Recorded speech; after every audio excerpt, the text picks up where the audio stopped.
आपके दिल के तार रेडियो के साथ रेडियो खेरी 88.4 मेगाहर्ट्ज। नमस्कार, आप सुन रहे हैं रेडियो खेरी 88.4 मेगाहर्ट्ज और आपके साथ मैं हूं आशीष।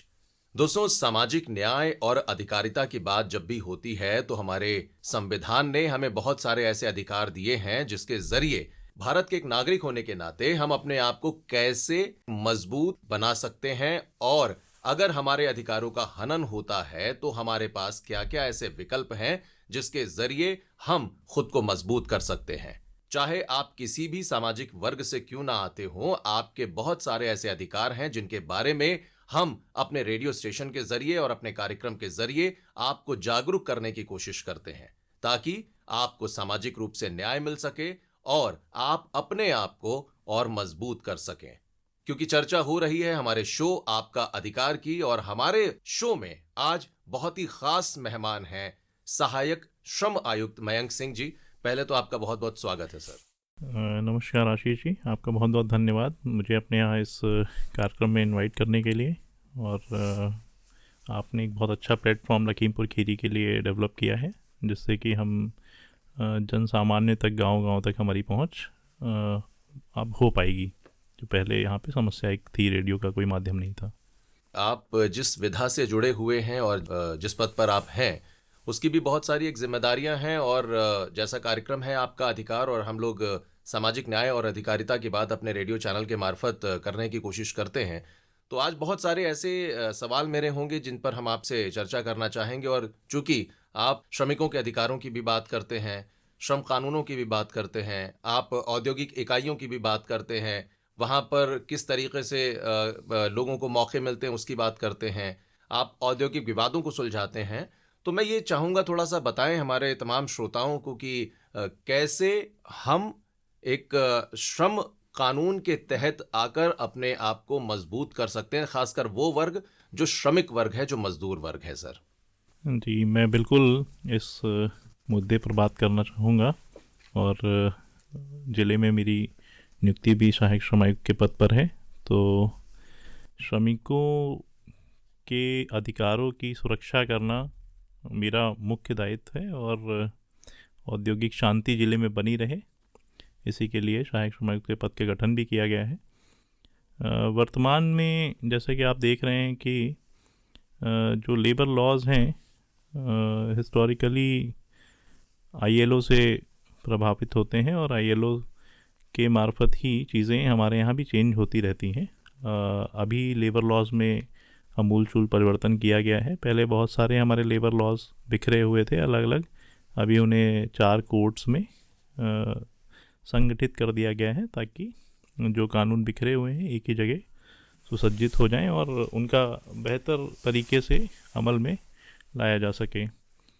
जैसे अगर मुख्यतः मैं बोलूं तो जो हमारा श्रमिक वर्ग है, जो गांधी जी का एक तालिस्मान की बात थी कि अंतिम पायदान पे बैठे हुए व्यक्ति, जो हमारी एक सोशलिस्ट डेमोक्रेटिक सेटअप है हमारे गवर्नमेंट का कॉन्स्टिट्यूशन के अंतर्गत, तो उसमें हमारे श्रमिकों का जो अधिकार हैं महत्वपूर्ण में हमारे यहाँ एक महत्वपूर्ण बोर्ड गठित है bye act of parliament 1996। BOCW board है हमारा, जिसके तहत हमारे यहाँ कंस्ट्रक्शन वर्कर्स के वेलफेयर के लिए बहुत सारी स्कीम्स चलाई जाती हैं जो कि जन्म से लेकर मृत्यु तक उनको विभिन्न प्रकार की योजनाओं से हम लाभान्वित करने का काम करते हैं। उसमें से मैं कुछ योजनाओं का नाम भी आपको बताना चाहूँगा जी। कि सर्वप्रथम इसमें 40 प्रकार के कर्मकारों का पंजीकरण होता है, जो कि कंस्ट्रक्शन वर्कर्स कहते हैं कि किसी भी प्रकार के निर्माण कार्य में, इवन अगर वो प्लम्बर है और टाइल लगाने वाले हैं या लेबर हैं, मिस्त्री हैं और मनरेगा श्रमिक हैं, या अगर हम कहें तो लकड़ी का काम, कोई दरवाजे बनाने का काम कर रहे हैं, कुछ भी ऐसा कोई, मतलब अगर एक कील भी ठोकने का कोई काम कर रहा है, बिजली की वायरिंग करते हैं, तो ये सभी लोग हमारे यहाँ BOCW बोर्ड में एक श्रम कार्ड बनता है। पूरी व्यवस्था ऑनलाइन है, upbocw.in पे जाके स्वतः इस कार्ड को बना सकते हैं। अपना आधार कार्ड, 2 फोटोग्राफ और बैंक पासबुक लेके ऑनलाइन आवेदन कर दें और स्वघोषणा पत्र लगा दें कि वो श्रमिक हैं और साल भर में 90 दिन उन्होंने अगर श्रमिक के रूप में कार्य किया है तो वो हमारे यहाँ की योजनाओं का हितलाभ प्राप्त कर सकते हैं।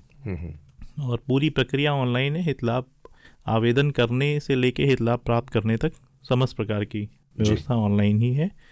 और श्रमिक को यदि कोई भी समस्या होती है तो वेबसाइट पर भी समाधान उपलब्ध है। हमारा एक टोल फ्री नंबर भी उपलब्ध है, तो उस पर भी बात कर सकते हैं। बाकी सहायक श्रमायुक्त कार्यालय कलेक्ट्रेट लखीमपुर में स्थित है। किसी भी समस्या के लिए यहाँ पे आ सकते हैं। गोला में भी हमारा एक कार्यालय है, श्रम प्रवर्तन अधिकारी कार्यालय, वहाँ पे भी संपर्क स्थापित कर सकते हैं। मुख्यतः एक तो बच्चे, जैसे श्रमिकों के 2 बच्चों तक हमारे यहाँ हितलाभ दिया जाता है। मातृ शिशु बालिका मदद योजना है, जिसमें बेटा होने पे 26,000 रुपये और बेटी होने पे 31,000 रुपये प्लस 25,000 रुपये की बेटी के लिए एक सावधि भी जमा कराई जाती है, जो कि 18 वर्ष पूर्ण होने पे मैच्योरिटी पे मिल सकती है, मिलेगी। और अगर पुरुष कामगार के केस में ऐसा है, अगर महिला कामगार है तो इसके अतिरिक्त, इस धनराशि के अतिरिक्त हम 3 महीने का न्यूनतम वेतन भी उनको देते हैं और 1,000 रुपये का चिकित्सा बोनस।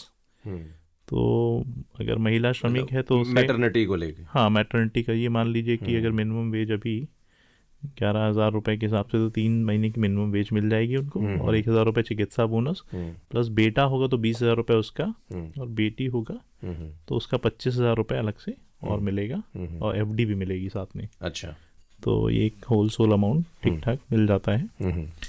तो ये 2 बच्चों तक ही हित लाभ दे है वर्तमान में। और इसमें ये है कि हमारे यहाँ 365 दिन पुराना रजिस्ट्रेशन हो तो उनको ये लाभ मिल जाएगा। अच्छा, जो हित लाभ योजना है जी, तो इसके जो आपने फ़ायदे बताए यही हैं या इसके अलावा भी कुछ हैं? और दूसरा कि जब कोई मजदूर या जब कोई व्यक्ति अपने आप को इस तरीके से नियमबद्ध तरीके से जब रजिस्टर करा लेता है जी, तो ही उसको श्रमिक माना भी जा रहा है, एक तरीके से देखा जाए, क्योंकि रजिस्टर हो गया। हाँ, देखिए, तो बोर्ड उसके जितने भी हित हैं उसकी रक्षा करना भी कहीं ना कहीं विभाग का कर्तव्य बन जाता है, आपका कर्तव्य बन जाता है, या जो भी अधिकारी हैं उनका बन जाता है। बिल्कुल आपकी बात बिल्कुल ठीक है। विभाग का दायित्व है और हमारे यहाँ हम न्यायिक कार्य भी करते हैं श्रमिकों के हितों की रक्षा के लिए। जैसे अगर उनको न्यूनतम वेतन नहीं मिल पा रहा है, कहीं भी ऐसी कोई शिकायत आ रही है, या न्यूनतम वेतन जैसे सरकार द्वारा हर 6 महीने पे निर्धारित किया जाता है, तो वर्तमान में अनस्किल्ड की 11,021 रुपये है और स्किल्ड की 13,580 रुपये। तो अब मार्च तक ही रहेगी, मार्च के बाद अप्रैल में नया नोटिफिकेशन आएगा। तो अगर किसी को ये 8 घंटे की सैलरी होती है, किसी को अगर नहीं मिल रही है, कोई समस्या है, तो वो हमारे यहाँ कार्यालय में संपर्क भी कर सकते हैं और मुकदमा भी दाखिल करना चाहें तो हमारे न्यायालय में दाखिल कर सकते हैं। तो जो भी नियमानुसार विधिक कार्रवाई है वो हम लोग करते हैं और उनका जो भी पैसा बकाया है वो दिलवाते हैं। किसी का वेतन रोक लिया गया है, अवैधानिक कोई कटौती कर ली गई है, तो पेमेंट ऑफ वेजेस एक्ट है 1936, उसके तहत हम लोग कार्रवाई करते हैं और उनका जो भी बकाया वेतन है, अवैधानिक कोई कटौती है तो उसको दिलवाने का भी कार्य हमारे यहाँ से होता है। और एक अच्छा एक्ट हमारे यहाँ ग्रेचुटी का है, मान लीजिए किसी ने, हाँ, पेमेंट ऑफ ग्रेचुटी एक्ट है 1972, तो रिटायरमेंट हो रहा है, उसके बाद उसका पैसा नहीं मिल पा रहा है ग्रेचुटी का, तो सहायक श्रमायुक्त नियंत्रक प्राधिकारी हैं पेमेंट ऑफ ग्रेचुटी एक्ट में, तो यहाँ पे एक मुकदमा दायर कर सकते हैं और मुकदमे में जो भी निर्णय होता है उसमें अगर बहुत डिले हो रहा है तो उसमें ब्याज दिए जाने का भी प्रावधान है। अच्छा, हम लोग 10% तक ब्याज सहित भी वसूली करवा के एम्प्लॉयर से देते हैं। बाकी श्रम विभाग में एक फैक्ट्री विंग भी है, तो जितनी भी यहाँ कारखाने संचालित हैं खतरनाक प्रक्रिया में है, जो सभी को कारखाना अधिनियम के तहत अनिवार्य रूप से पंजीकरण कराना आवश्यक है।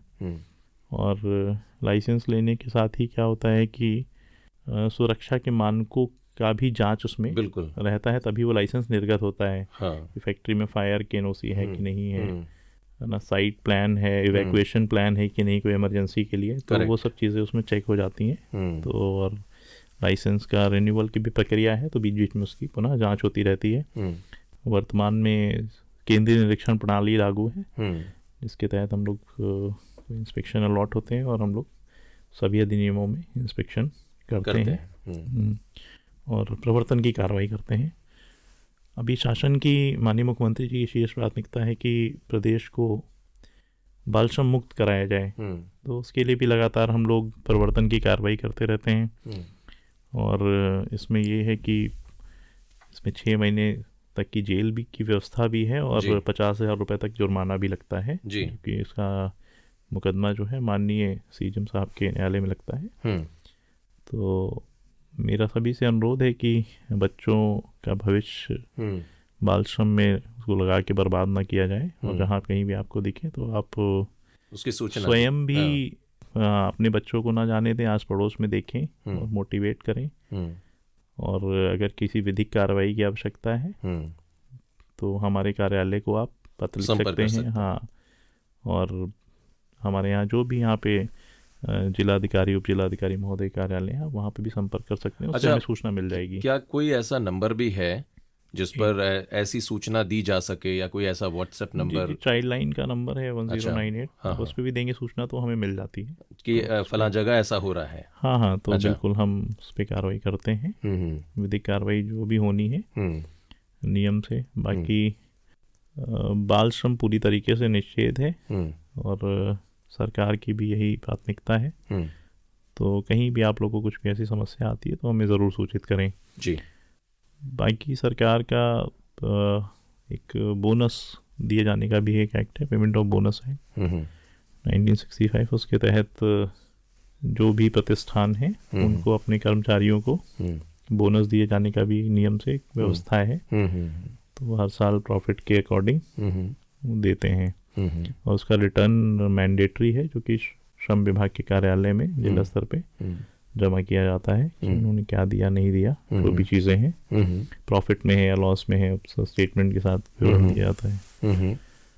और भी कुछ अधिनियम है हमारे यहाँ, जैसे कहीं किसी का दुर्घटना हो जाए जी, मजदूर में काम करते हैं मजदूर के साथ, तो उसके लिए एक वर्कमैन कंपनसेशन एक्ट है तो 1923, उसके अंतर्गत कार्रवाई होती है और उसका एक फार्मूला है, उसके तहत हम लोग वसूली करते हैं, कंपनसेशन दिलवाते हैं। अच्छा। तो किसी के साथ कोई दुर्घटना हो जाए तो आप सहायक श्रम आयुक्त कार्यालय को संपर्क कर सकते हैं, उपस्थित होकर अपना वाद भी दाखिल कर सकते हैं। तो उसमें भी विधिक कार्रवाई जो भी है की जाएगी। जितने भी जो भी लोग यहाँ पे ठेकेदारी कर रहे हैं उनसे भी मेरा अनुरोध है कि ठेकेदारी नियम से करें, कॉन्ट्रैक्ट लेबर एक्ट के तहत लाइसेंस लेकर मेरा करें। सवाल यही था कि इसमें इसको लेकर क्या क्या कड़े प्रावधान हैं ऐसे, खासकर ऐसे जहाँ पर मजदूर ठेके पर काम कर रहे हैं?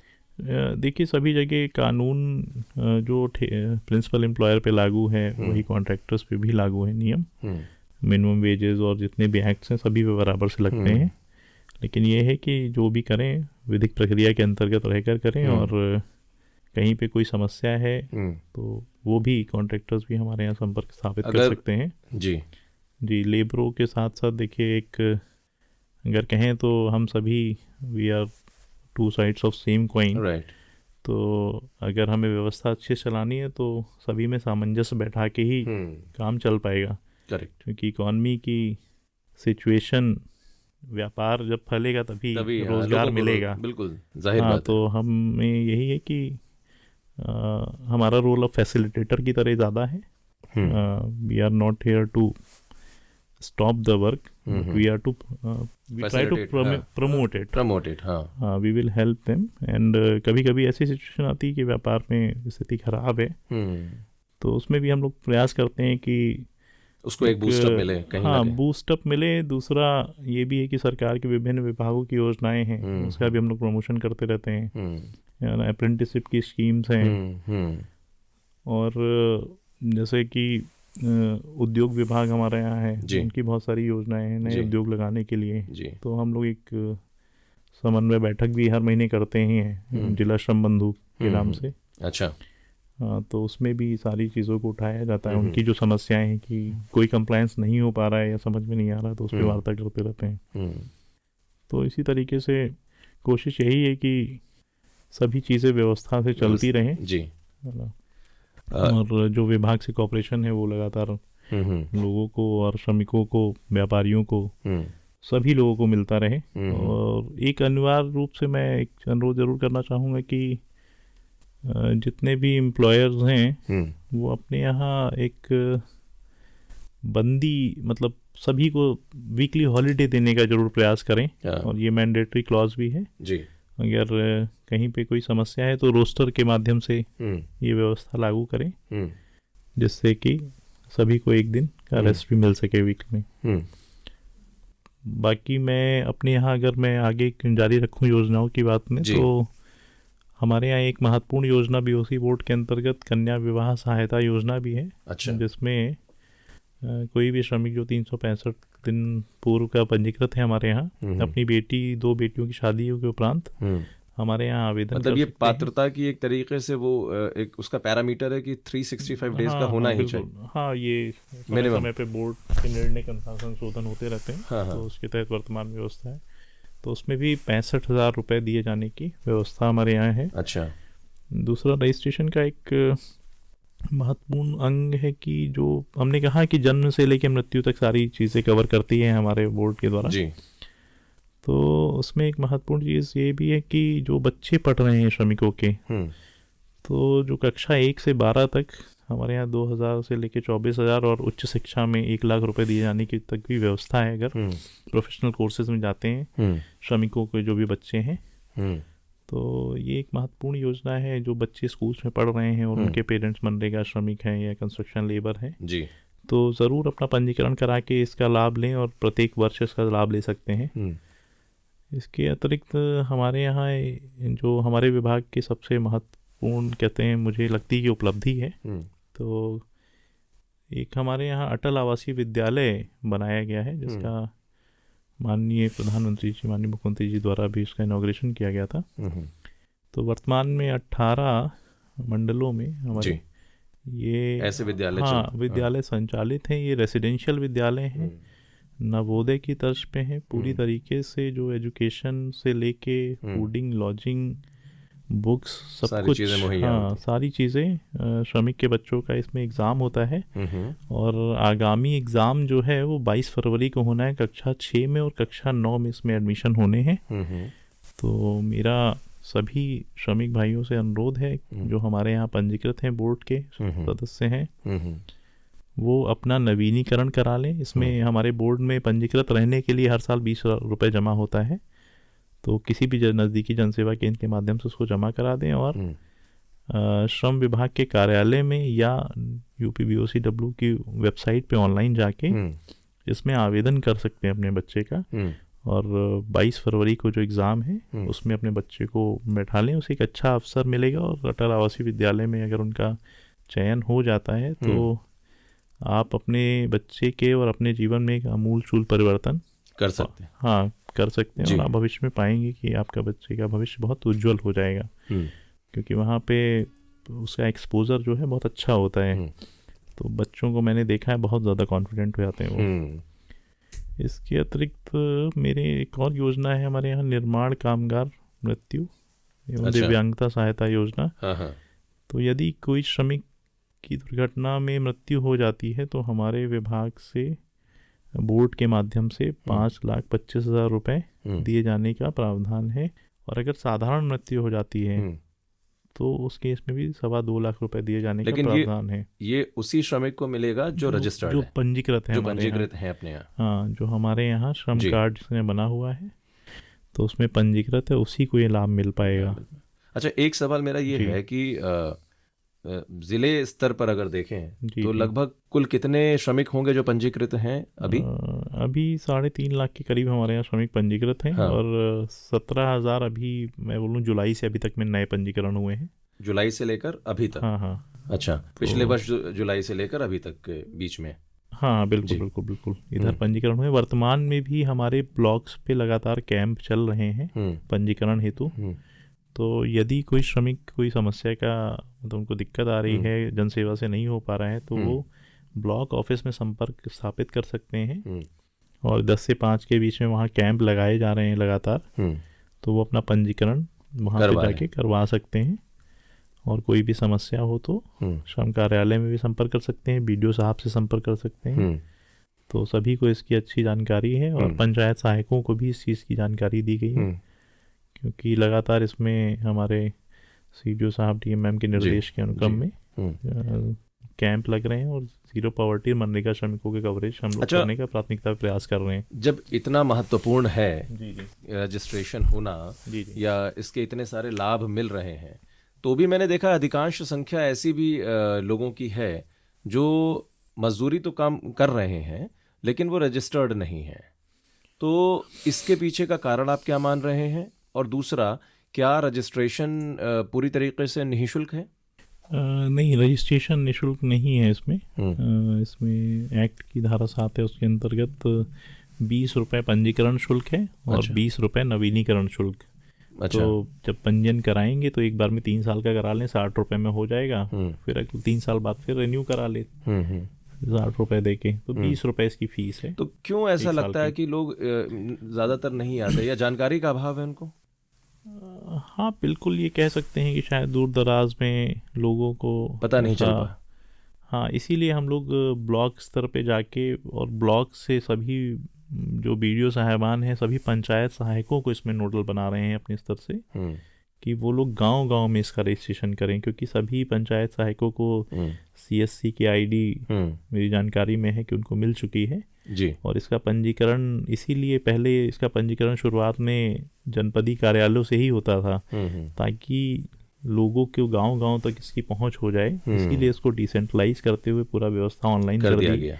हाँ, और ऑटोमेटेड मोड पे है, मतलब कोई भी आवेदन कर देगा तो ऑटोमेटेड उसका कार्ड जनरेट हो जाएगा। अच्छा, उसमें किसी का मतलब कोई ह्यूमन इंटरफेरेंस नहीं है, ना कोई इंटरफेस है कि कोई दिक्कत आए। तो कार्ड बनवाना बहुत आसान है और बस ये है कि उनको थोड़ा सा, कभी कभी श्रमिक होता है कि उसका काम लगा रहता है पर डे, तो उसको लगता है कि हम जन सेवा तक जाएं, छोड़ के जाएं, इससे अच्छा तो अपना काम ही कर रहे हैं। हाँ, तो इस वजह से भी मुझे लगता है कि शायद अभी कुछ, लेकिन कोशिश हम लोगों ने काफ़ी की था। 17,000 नए पंजीयन हमारे हुए और अभी भी पंजीयन चल रहे हैं। तो कितने प्रकार के श्रम हैं जो लिस्टेड हैं? 40 प्रकार के लिस्टेड हैं। जो भी काम, टाइल वर्क है, प्लम्बर हैं, लोहार हैं, इलेक्ट्रीशियन हैं, तो और जो मिस्त्री हैं और भट्ठे पे काम करने वाले लेबर हैं, तो जो भी, या तो किसी पेंटर्स हैं, हाँ पेंटर्स हैं, और किसी निर्माण साइट के गार्ड हैं, ओके, है ना, ये सभी लोग। हाँ, पेंटर्स, मैंने कहा निर्माण कार्य अगर आप करा रहे हैं उसमें कोई एक कील भी ठोकने आता है आपके यहाँ, तो वो भी हमारे यहाँ पंजीकृत हो सकता है। और सभी मनरेगा श्रमिक भी। नहीं तो जैसे अलग अलग औद्योगिक इकाइयों में कुछ ऐसे हैं जो ड्राइवर का काम करते हैं, क्या वो भी हैं इसमें? नहीं, ये एक्चुअली ये कंस्ट्रक्शन वर्कर्स के लिए एक अलग से बोर्ड है, जहाँ पे आपका कहीं ना कहीं शारीरिक श्रम लग रहा है, या अन्य लोगों के लिए भी जो अनऑर्गेनाइज सेक्टर के वर्कर्स हैं, उनके लिए हमारे यहाँ एक महत्वपूर्ण भारत सरकार द्वारा एक तो ई-श्रम कार्ड बनाया गया था, आप लोग को याद हो, तो वो बहुत बड़ी संख्या में बने थे। जनपद में भी लगभग 18 लाख कार्ड बने हैं। अच्छा, 18 लाख ई-श्रम में पंजीकृत श्रमिक है हमारे यहाँ।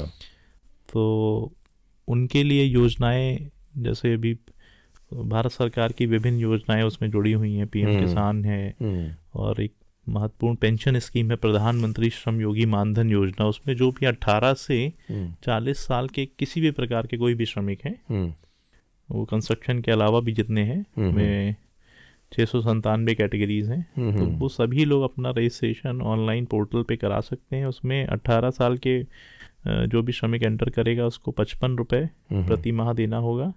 उतना ही भारत सरकार कंट्रीब्यूट करेगी, और LIC मैनेज फंड, और 60 साल पे उनको एक मिनिमम एश्योर्ड 3,000 से स्टार्ट है पेंशन, वो मिलेगी। तो ये SDG गोल का भी पार्ट है। तो इसमें भी लगातार हमारे यहाँ नए पंजीकरण होते हैं और इसके भी कैंप हम लोग लगवाते हैं। अच्छा, जो पंजीकृत श्रमिक हैं, क्या उनको काम मिले, इस तरफ भी कुछ ध्यान रहता है आप लोगों के विभाग का, या आपका, या बाकी अधिकारियों का भी, कि उनको काम भी मिलता रहे? रजिस्टर्ड तो हो गए, जैसे रजिस्ट्रेशन कराना ये इनफ नहीं है, काम भी मिलना चाहिए। हाँ, नहीं, बिल्कुल आपकी बात ठीक है। इसके लिए हमारे विभाग में क्या एक अलग से डिपार्टमेंट है, सेवायोजन विभाग, हाँ, है ना। तो जो NRLM के तौर पे, आजीविका नहीं, मिशन के तौर पे। सेवायोजन में जैसे आपने देखा होगा जॉब फेयर्स लगते हैं हमेशा, है ना। तो उसमें विभिन्न कंपनीज को इनवाइट करके करेक्ट जॉब दिलाने काम करते हैं। बाकी बीच में एक बहुत बड़ी ड्राइव चल रही थी, अभी भी चल रही है, कि विदेश यहाँ से इजराइल के बहुत सारे श्रमिक गए थे। तो वो एक ड्राइव बीच में चली थी, और ये फेयर्स लगवाते रहते हैं, जॉब फेयर्स, एम्प्लॉयमेंट फेयर्स जी। तो उसके तहत रोजगार दिलाए जाने का प्रयास होता रहता है। और विभाग बेसिकली उनके हितों की रक्षा करने का मेन जो दायित्व है श्रम विभाग का है, वो इस पे ज़्यादा फोकस रहता है। हाँ। अच्छा, औद्योगिक इकाइयाँ जो श्रमिकों की तो बात हो गई, लेकिन जो औद्योगिक इकाइयाँ चल रही हैं उसमें किस किस तरह के विवाद आते हैं जिसको सुलझाना आप लोगों को पड़ता है, और ऐसे एंटरप्रेन्योर्स जो इस तरीके की चीज़ें कर रहे हैं या कुछ ऐसे नए स्टार्टअप्स चलाने जा रहे हैं, उनके लिए क्या ज़रूरी जानकारियाँ होंगी कि उन मानदंडों का या उन मापदंडों का वो ख्याल रखें अपने कार्यों के लिए? बिल्कुल, हमारे यहाँ विवाद तो कभी मतलब जनरली लेबर्स की शिकायत ये रहती है, जो इस जिले में मैं पाता हूँ कि उनकी शिकायत अपने प्रिंसिपल एम्प्लॉयर, जैसे मालिक के हैं, उनसे कम रहती है, ठेकेदार से ज़्यादा रहती है। जो मैंने पाया अधिकांश शिकायतें, वो मीडिएशन में है, वो मीडिएटर है। हाँ, अधिकांश शिकायतें ऐसी होती हैं कि मालिक ने तो पैसा दे दिया, ठेकेदार नहीं पैसा दे रहे हैं। तो इसकी शिकायतें ज़्यादातर दर्ज होती हैं। फिर कभी कभी टर्मिनेशन की शिकायत होती है कि हमें गलत तरीके से निकाल दिया गया। करेक्ट। तो उसके लिए भी हम लोग कंसिलिएशन की सुनवाई करते हैं UPID एक्ट में, इंडस्ट्रियल डिस्प्यूट्स एक्ट के तहत। तो उसमें जो भी मुकदमे दर्ज होते हैं, कोशिश यही रहती है कि रिजॉल्व हो जाएं। नहीं हो पाते हैं तो उसको हम लोग लेबर कोर्ट को भी रेफर कर देते हैं। और बाकी तो अभी यहाँ पे ठेकेदारी में ही ज़्यादा आते हैं शिकायतें, इस तरीके के इश्यूज आते हैं। ग्रेचुटी के भी कुछ मुकदमे हमारे यहाँ अभी चल भी रहे हैं वर्तमान में। तो कि सर्विस से निकाल दिया, ग्रेचुटी नहीं दे रहे हैं, या टाइम पीरियड हो गया, ग्रेचुटी नहीं दे रहे हैं। तो बहुत सारी चीज़ें नए लेबर लॉज में चेंज हो रही हैं। तो जल्दी ही वो भी हमारे यहाँ भी रूल्स बन रहे हैं, जैसे ही बन जाएंगे हम लोग भी उस पर कार्रवाई शुरू कर देंगे। एक महत्वपूर्ण ड्राइव अभी चल रही है, मोटर ट्रांसपोर्ट वर्कर्स एक्ट है हमारे यहाँ। आपने ड्राइवर्स की बात की थी, तो योजना तो नहीं मैं कहूँगा, लेकिन एक महत्वपूर्ण एक्ट है 1961 का, जिसके तहत उनकी सर्विस कंडीशंस को रेगुलेट किया जाता है। अच्छा। तो अगर किसी भी ड्राइवर, हमारे साथी जो भी हैं, उनको कोई शिकायत है तो वो भी श्रम विभाग के जुरिस्डिक्शन में है, और उनकी भी हम मदद करने को तत्पर हैं। उसमें जितने भी सेवा योजक जो भी हैं, जिनके यहाँ गाड़ियाँ चल रही हैं जी, है ना, 1, 2, 3 जितनी भी चल रही हो, या ट्रक यूनियंस हैं, तो उनको भी हमारे यहाँ एक मोटर ट्रांसपोर्ट वर्कर्स एक्ट में रजिस्ट्रेशन और लाइसेंस लेना बहुत अनिवार्य कर दिया है। अनिवार्य पहले से भी था, और माननीय सुप्रीम कोर्ट में अभी रिसेंटली निर्णय हुआ, उसके तहत हम लोग विशेष पंजीकरण की ड्राइव भी हमने यहाँ चलाई थी। ARTO साहब के से समन्वय स्थापित करते हुए उनके कार्यालय में भी हमने कैंप लगवाया था, DM साहब के निर्देश के अनुक्रम में।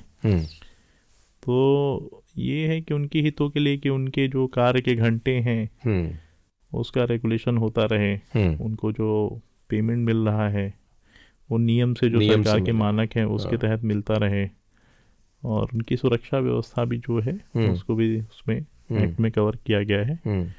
तो उस पर भी हम लोग प्रवर्तन की कार्रवाई करते हैं, और विशेष ड्राइव चला के हमने बीच में काफ़ी कार्रवाई की थी अभी पिछले 2 महीने में। और आगे भी हमारा प्लान है कि अपकमिंग नेक्स्ट वीक में हम लोग उस पर कार्रवाई बढ़ाएंगे। तो इसमें सभी स्कूल्स हैं जितने, इनको मोटर ट्रांसपोर्ट वर्कर्स हैं, यूनियन है जो यहाँ पे काफ़ी सारा बिजनेस, पता है कि पलिया में ट्रांसपोर्टर्स हैं और भी जगह हैं। करेक्ट। तो यहाँ पे जो शहर में हैं, इनको तो मैंने व्यक्तिगत रूप से भी संपर्क किया था सभी से, और पलिया वाले यूनियन से हमारी बैठक भी प्रपोज है जल्दी, उसको भी हम लोग करेंगे। तो इनकी भी हितों की संरक्षा की प्रयास जारी है। और बाकी किसी को कोई व्यक्तिगत समस्या है तो वो श्रम विभाग कार्यालय सहायक श्रम आयुक्त लखीमपुर खीरी कलेक्ट्रेट में स्थित है। ठीक है।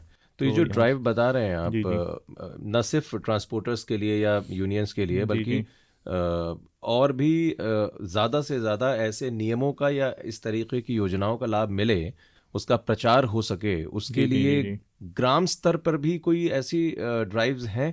आपने ज़रूर कहा कि जो बीडीओ हैं या जो ग्राम पंचायत से जुड़े हुए लोग हैं या अधिकारी हैं, जी, जी, उनके ज़रिए तो लोगों तक डिसएमिनेट करने की कोशिश की ही जाती है, लेकिन इम्पोज्ड हो सके, चूंकि एग्जीक्यूशन तो हो रहा है जी, जी। लेकिन मॉनिटरिंग नहीं हो पाती है, कई बार तो चीज़ें बड़ी हल्की हो जाती हैं।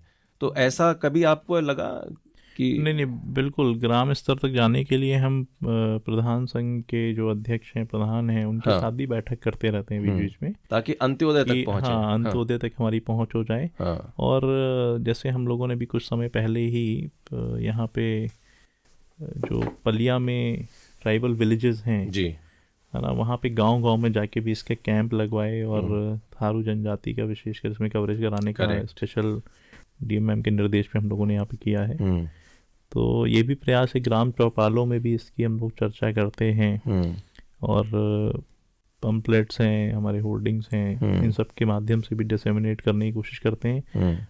बाकी जो भी श्रमिक हमारे ऑफिस तक आते हैं तो उनको हम मोटिवेट करते हैं कि आपके जितने साथी हैं आप उनको भी इन योजनाओं में जोड़ने का प्रयास करें, उनको भी जागरूक करें। साथ ही जितने भी निर्माण कार्य होते हैं उस पे ये बोर्ड जो है, ये हम पैसा कहाँ से देते हैं मैं उसकी बात करूँगा, और साथ ही में हम कैसे जागरूकता और फैलाते हैं। जो भी कंस्ट्रक्शन साइट्स होती हैं उसका हम लोग BOCW एक्ट है उसके अंतर्गत निरीक्षण जारी करते हैं, इंस्पेक्शन प्रवर्तन की कार्रवाई करते हैं, जिसमें हम वहाँ के उनके सुरक्षा के मानकों को देखते हैं, उनके वेतन को देखते हैं कि उनको सही से मिल रहा है नहीं मिल रहा है। और किसी भी कंस्ट्रक्शन को शुरू करने से पहले एक BOCW एक्ट में मैंडेटरी क्लॉज है कि उनको श्रम विभाग को सूचना देनी है, और एक हमारे यहाँ BOCW एक्ट में रजिस्ट्रेशन भी निर्गत होता है निवेश मित्र पोर्टल के माध्यम से। साथ ही जो भी निर्माण कार्य हो रहा है, निर्माण खत्म होने के 30 दिन के पूर्व हमारे यहाँ निर्माण कार्य की लागत के सापेक्ष 1% उपकर जमा किए जाने की व्यवस्था है। अच्छा। और विलम्ब होने पर उसमें 2% प्रति माह का ब्याज भी रखा गया है, और उसमें सहायक श्रम आयुक्त जो है असेसमेंट ऑफिसर घोषित हैं। तो वहाँ कंस्ट्रक्शन साइट्स पे जो लेबर मिलती है उनका तो हम लोग मैंडेटरी कर देते हैं, जो भी एम्प्लॉयर जो भी निर्माण करता है कि इनका रजिस्ट्रेशन करवाते हुए हम अवगत कराएं। तो वो हमारे इंस्पेक्शन का अनुपालन ही तभी होगा जब वो करा के हमको सूचित करेंगे। तो इससे भी जन जागरूकता बढ़ाने का प्रयास किया जाता है जी। तो अपने स्तर से बाकी हमारे यहाँ कैंप्स बेसिकली हम फोकस करते रहते हैं, हाँ, कि कैंप्स के माध्यम से ज़्यादातर, और पंचायत सहायक हर गांव में हैं तो ब्लॉक स्तर पे हम उनके अलग से ट्रेनिंग और उनको मोटिवेशन करना, उनको पम्पलेट्स ये सब डिस्ट्रीब्यूट कराना कि वो गांव-गांव में इसको बंटवा दें। और वर्तमान में अभी मुख्य विकास अधिकारी महोदय द्वारा भी मनरेगा में जितने श्रमिक हैं उनका सभी का अनिवार्य रूप से पंजीकरण BOCW श्रम कार्ड में कराए जाने के निर्देश निर्गत किए गए हैं, जिसके तहत कार्रवाई प्रचलित है अभी वर्तमान में। ठीक है जी।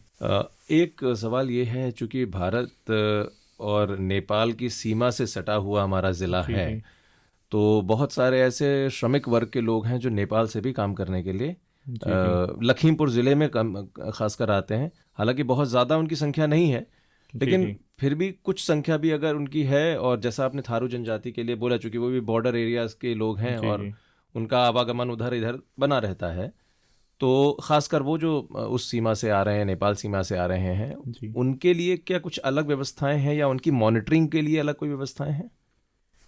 देखिए, एक अंतर्राज्यीय जो एक तो inter state migrant workers act है, ऑलरेडी एक एक्ट है हमारे पास, जो हमारे यहाँ दूसरे स्टेट से लेबर काम कर रहे हैं या हमारे लेबर जा रहे हैं, उसकी व्यवस्था, उसकी मॉनिटरिंग के लिए तो हमारे यहाँ व्यवस्था है। फिलहाल जो भी अगर ऐसी कोई शिकायत आती है तो हम तो उस पर कार्रवाई करते ही हैं, रिस्पेक्टिव ऑफ। फिलहाल अभी मेरा यहाँ पे जुलाई से पोस्टिंग हुआ है, मुझे अभी तक एक भी शिकायत इस तरह की नहीं मिली, हाँ, नेपाली सिटीजन की नहीं मिली कि कोई समस्या हो। हाँ, ये शिकायतें ज़रूर आती हैं कि नेपाल गए थे, कोई समस्या आ गई, तो हम लोग भी वहाँ पे वार्ता करके उसको दूर कोशिश करते हैं। हैं। जो हाँ, भारतीय मजदूर हाँ, हैं या उनकी कोई ओके। समस्या आ गई तो हम लोग कोशिश करते हैं कि वार्ता कर लेते हैं। अगर कोई ऐसा क्रिटिकल मामला है तो अपने यहाँ जिलाधिकारी महोदय एसपी सर को सूचित कर देते हैं। तो उनकी लगातार बैठकें होती रहती हैं, तो उसके माध्यम से उनका रेजोल्यूशन कराया जाता है। ठीक है। बहुत सारे आपने ये भी कहा कि चूंकि विदेशों में जाकर भी काम करते हैं मजदूर यहाँ से, जी जी बिल्कुल। तो उनकी मॉनिटरिंग या उनको कैसे हम कोऑर्डिनेट कर पाते हैं, या उनका भी कोई ऐसा हित ना हो, उसके ऊपर कैसे फोकस करते हैं? इसके लिए एक तो ITI जो डिपार्टमेंट है जी, इसमें नोडल डिपार्टमेंट था, तो उनके माध्यम से उनकी मॉनिटरिंग विदेश मंत्रालय के थ्रू जो होती है। बाकी सभी जो भी NRIs बाहर जाते हैं, करेक्ट। तो उसी के तहत उनकी मॉनिटरिंग होती है। वो तो खैर हमारा इंटरनली स्टेट लेवल पे हाँ उसमें नहीं है। लेकिन चूंकि वो हो सकता है कि वो लोकल एरियाज के लोग हों जो नहीं, अगर कोई समस्या आती है तो हम तो हम उसको उस पे थ्रू intervene प्रॉपर करते हैं चैनल, कोई, हाँ। उसको प्रॉपर चैनल से एस्केलेट करते हैं कि उनकी जहाँ से भी हेल्प हो सकती है वहाँ तक वो चीज़ उसका फॉलो की जा पूरा करा सके। लेते हैं। हाँ, अगर हमारे यहाँ का श्रमिक है उससे कोई समस्या है तो जिला प्रशासन के माध्यम से, हमारे श्रम आयुक्त महोदय उत्तर प्रदेश के माध्यम से, और हमारे एडिशनल कमिश्नर लखनऊ में है, ठीक है, तो उनके थ्रू एक चैनल जो हमारा बना हुआ है प्रशासकीय, उसके तहत हम उसको एस्केलेट करते हैं। समस्या का जहाँ से भी समाधान होना है जिस स्तर से भी, तो वहाँ तक उस बात को पहुँचाते हैं और लगातार फॉलोअप करते रहते हैं। चलिए, तो उम्मीद करते हैं कि बहुत सारी जानकारी जो आपने दी है वो हमारे श्रोताओं तक पहुंची होगी, और वो श्रोता जो श्रमिक वर्ग के तौर पर अपने आप को देखते हैं या कामगार हैं, उनके लिए बहुत महत्वपूर्ण साबित होने वाली है ये जानकारी। लेकिन एक बात जो आपसे मैंने पूछी, जो आपने जानकारी भी दी कि रजिस्टर्ड होना भी कितना ज़रूरी है आप श्रम विभाग में बतौर श्रमिक, इसके लिए मैं चाहूँगा कि एक संदेश आप जाते जाते हमारे श्रोताओं को दे जाएं, ताकि वो ज़्यादा से ज़्यादा अवेयर रहें इस चीज़ के लिए और इस फैसिलिटी को अवेल कर सकें। वो मेरा सभी श्रमिक भाइयों से यही अनुरोध है कि अपना रजिस्ट्रेशन जो निर्माण श्रमिक है BOCW एक्ट में ज़रूर करा लें, और जो अन्य उसमें कार्य कर रहे हैं वो प्रधानमंत्री श्रम योगी मानधन योजना है, उसमें पेंशन स्कीम है बहुत अच्छी, उसमें रजिस्ट्रेशन करा के लाभ उठा लें। बाकी श्रम विभाग हमेशा आपके लिए तत्पर खड़ा रहेगा। श्रमिकों के हित की संरक्षण करना हमारी जिम्मेदारी भी है और हम इसको बखूबी अच्छे से निभाने की पूरा प्रयास भी करते हैं। और कोई भी समस्या हो तो आप कलेक्ट्रेट स्थित हमारे कार्यालय में उपस्थित हो सकते हैं, और हमारा जो दूरभाष है टोल फ्री, आप उस पर भी संपर्क कर सकते हैं। और कोई और भी समस्या हो तो आप SDM साहब हैं तहसील स्तर पे, वहाँ से भी आप तक अपनी बात पहुँचा सकते हैं। और हम हमेशा आपके लिए, कोई भी मुकदमा दाखिल करना है, कोई समस्या आ रही है, कोई विधिक सलाह की दिक्कत है, तो भी आप मेरे समक्ष मेरे कार्यालय में उपस्थित हो सकते हैं। और कहीं कोई बंधुआ मजदूरी की शिकायत हो, कुछ भी हो, तो ज़रूर उसको हम तक पहुंचाएं। और रेडियो खीरी के माध्यम से भी आप हमें संपर्क कर सकते हैं। ठीक, चलिए, बहुत बहुत धन्यवाद सर आपका। और हमारे साथ हमारे श्रोतागण, आपको हम एक बार फिर से बता दें, जिन्होंने अभी रेडियो ऑन किया होगा, कार्यक्रम चल रहा है आपका अधिकार, जिसमें सामाजिक न्याय और अधिकारिता की बात हम करते हैं। और आज हमारे साथ हमारे इस कार्यक्रम में बहुत ही खास मेहमान मयंक सिंह जी हैं, जो कि सहायक श्रम आयुक्त हैं जिला लखीमपुर खीरी में। उनसे बातचीत कर रहे थे, उन्होंने बहुत सारे नियम निर्देश बताए हैं, बहुत सारे अधिकारों की बातें बताई हैं, श्रमिकों के लिए कैसे हित लाभ एक योजना जो है श्रम विभाग की, उसके तहत उनको कैसे लाभ हो सकता है, वो भी उन्होंने बताया है। कार्यक्रम इसी तरीके से हम आपके अधिकारों को लेकर चलाते रहेंगे, अपने विशेषज्ञों के जरिए आप तक वो जानकारियां पहुंचाते रहेंगे। आप बने रहिए हमारे साथ और सुनते रहिए रेडियो खीरी 88.4 मेगाहर्ट्ज। मैं हूं आपके साथ आशीष। आपके दिल के तार रेडियो के साथ, रेडियो खेरी 88.4 मेगाहर्ट्ज।